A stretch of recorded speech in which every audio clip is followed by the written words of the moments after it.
Voltando do intervalo, vamos ao veto que o presidente Lula anunciou. Vetou o ponto principal do projeto que estabelece o marco temporal para a demarcação de terras indígenas. Esse texto havia sido aprovado no Congresso uma semana depois do Supremo Tribunal Federal ter decidido exatamente o contrário. O repórter Pedro Teixeira ao vivo com as informações. Boa noite, Pedro, em Brasília. Tudo bem, William? Boa noite para você e a todos que nos acompanham aqui na CNN. Foi na data limite que o presidente Lula vetou parcialmente o projeto de lei que estabelece outubro de 1988 como o marco temporal para a demarcação de terras indígenas. O trecho que definia o marco temporal foi vetado, assim como o trecho que estabelecia a obrigatoriedade de indenização para os proprietários de áreas em disputa. Atividades turísticas e o cultivo de agrotóxicos nas áreas também foram vetados. O governo indicou que esses vetos foram feitos para evitar que os indígenas perdessem o manejo das terras. Entre os trechos sancionados estão o que aplica às terras indígenas o mesmo regime jurídico de uso e gozo adotado para terras indígenas tradicionalmente ocupadas aqui no Brasil. Bom, agora os vetos serão analisados pelo Congresso Nacional. A expectativa é que eles sejam derrubados, muito por conta deste contexto que você falou. O marco temporal foi aprovado no Senado uma semana depois que o STF formou maioria contra o marco temporal. Tem também um movimento importante que está sendo liderado pela Frente Parlamentar da Agropecuária, que já indicou que os 303 deputados e 50 senadores que participam da FPA vão trabalhar pela derrubada dos vetos no Congresso Nacional. Volto com você, William. Obrigado, Pedro. Boa noite para você aí em Brasília. Dou meu boa noite agora também ao vice-presidente e cientista político da Arco Advice, Cristiano Noronha. Obrigado pela participação, Cristiano. E aí? Bom, William, o interessante observar o seguinte, né? O presidente Lula usou todo o tempo que tinha para sancionar essa matéria, porque a gente via divisões entre aliados, até membros do Congresso Nacional também e ministros em relação a essa questão do veto presidencial. Então, usou todo o tempo, apesar de já ser esperada essa decisão do presidente com relação ao veto. Esse projeto ele foi aprovado com 283 votos na Câmara e 43 votos no Senado Federal.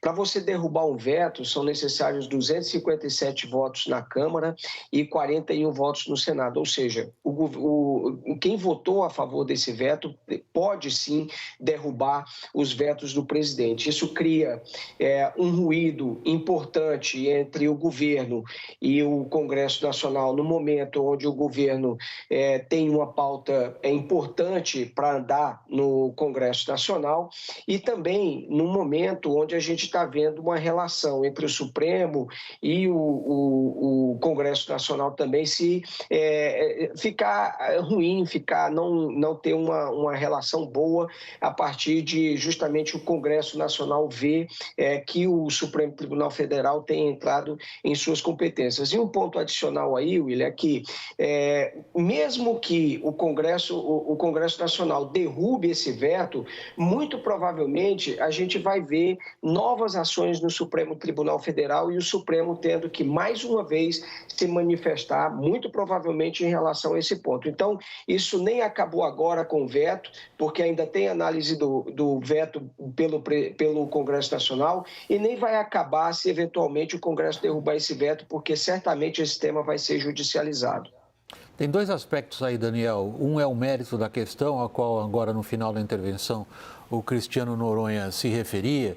Eu queria chamar a sua atenção como analista para o aspecto institucional.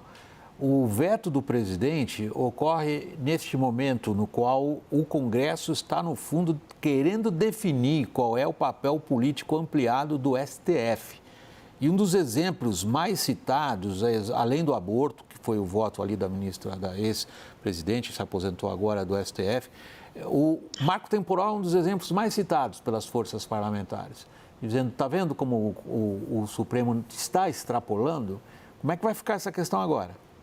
Acho que você resumiu muito bem, William, porque o marco temporal conseguiu ser encaixado pelo Congresso Nacional, um debate puxado pela Frente Parlamentar da Agropecuária, mas pelo Congresso Nacional de forma mais ampla, é assim que se sente, num tema que extrapola essa questão em si própria. Virou, acima de tudo, uma questão institucional, um desagrado do Congresso com decisões recentes do Supremo. O marco temporal provocou muito e gerou enorme insatisfação com a bancada ruralista.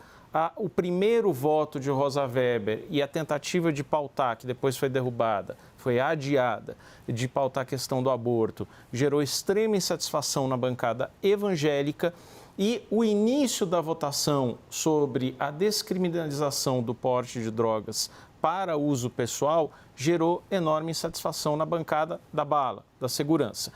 Essas três correntes que contemplam, 400 dos 513 votos na Câmara dos Deputados, elas se juntam ali em alianças para trabalharem juntas numa tentativa de impor limites nessas votações do Supremo, nessas decisões do Supremo, que se manifestam tanto nas PECs que limitam o poder da Suprema Corte, como nos temas, no mérito dos projetos que foram, das ações que foram votadas pelo Supremo. E aí a mais evidente é o marco temporal.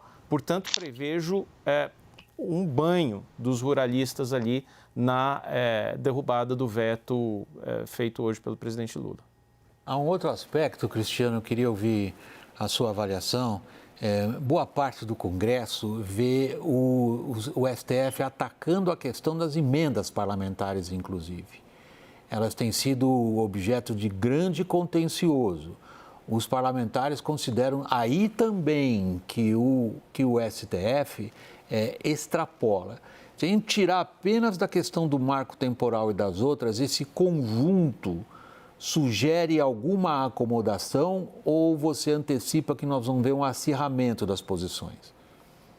Olha, William, eu acho que a gente pode ter alguns momentos tensos, mas eu não apostaria nesse acirramento, que a gente chegasse a ter uma situação tão séria, tão grave, né? Ainda que a gente veja também alguns temas evoluindo no Senado, mas o próprio Arthur Lira também já deu sinalizações de que ele deve, se eventualmente o Senado aprovar essa emenda, por exemplo, que tenta impor limites, como, por exemplo, em decisões monocráticas do ministro do Supremo Tribunal Federal, ele pretende segurar um pouco, deixar o tom cair. E a gente está chegando muito perto também, William, do recesso parlamentar. Eu acho que a gente já viu muitas vezes o recesso parlamentar contribuindo bastante para apaziguar um pouco os ânimos, para baixar um pouco a tensão e aí a gente entrar num outro ciclo, num outro momento, né?